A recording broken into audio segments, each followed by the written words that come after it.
ça y est, je sors de ma coquille, je suis bipolaire et je veux parler de ce diagnostic, de cette maladie qui est tellement méconnue dans notre société, je crois. C'est ce qu'on appelait autrefois maladie maniaco-dépressive, mais on n'utilise plus ce terme-là là, qui sonne un petit peu péjoratif. Mais je trouve que c'est vraiment n'importe quoi comment on utilise ça. Souvent, on va entendre ça quelqu'un dire ah, t'es tellement bipolaire à quelqu'un qui change d'idée ou qui change d'humeur ou de mood comme il change de bobette. C'est souvent confondu aussi, je pense, avec le trouble borderline ou les personnalités limites qui sont caractérisées par des gros changements d'émotions, souvent un aspect de manipulation à travers tout ça.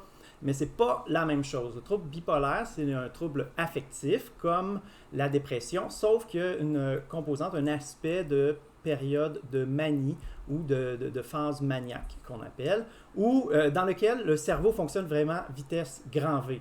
Des gens qui vont avoir des projets de grandeur, il y a des gens qui ont écrit des pièces de théâtre ou des œuvres orchestrales en 2-3 jours ou des livres qui ne dormaient pas ou qui se mettent à faire une collection de chapeaux ou décident de faire un tour du monde, ce genre de projet-là.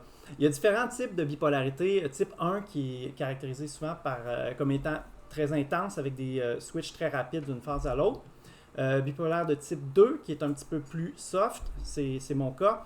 Et aussi, il peut y avoir des phases qu'on appelle mixtes où il y a un mélange à la fois de manie et de dépression. Il peut y avoir de la psychose aussi à travers ça, hallucinations ou des délires psychotiques.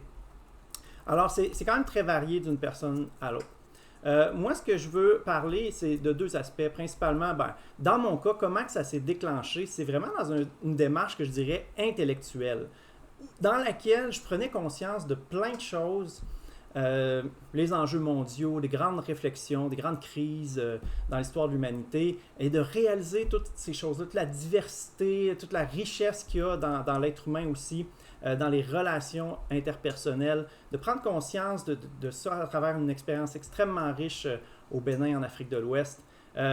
C'est ce qui a déclenché cette maladie-là. Vraiment, c'est comme si mon cerveau ne l'avait pas pris. C'était trop intense, c'était trop beaucoup de choses nouvelles en même temps. Et dans le fond, à partir de ce moment-là, mon cerveau était malade. Alors, c'est pas pire qu'un pancréas qui ne fonctionne pas, ou un cœur, ou des poumons, ou le foie. Peu importe, les organes peuvent tous être affectés, peuvent tous être malades.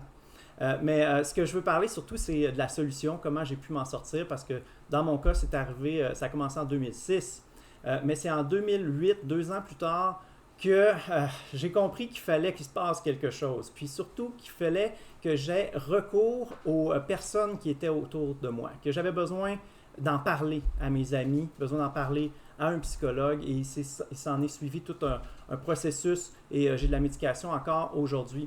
Mais vous savez, pour progresser dans la vie, il faut être conscient qu'on a besoin de progresser, être conscient qu'on a des faiblesses, des lacunes, des éléments sur lesquels on peut s'améliorer.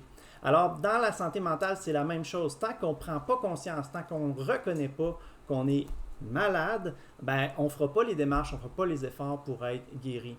Alors, dans mon cas, vraiment, c'était ça, c'est d'aller voir des gens, les laisser voir ma faiblesse, reconnaître que j'étais faible, reconnaître que j'étais humain, dans le fond, parce qu'il faut se l'avouer, il n'y a personne de parfait, on a tous besoin de progresser, on a tous besoin d'amis autour de nous avec qui on peut en parler. On a besoin de gens smart autour de nous avec qui on peut en parler.